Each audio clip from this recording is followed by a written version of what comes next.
Alright, so we have here a Diablo reusable sanding block for flat and contour surfaces. And what I'm doing here is I'm making this. It's here you can see, I had a big old spot. I needed to sand down because I needed to make this flat and have like a door, because this here is going to be a gnome house.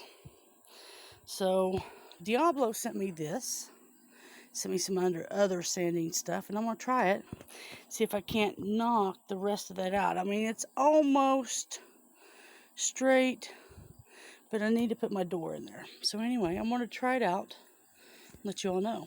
Alright, thanks.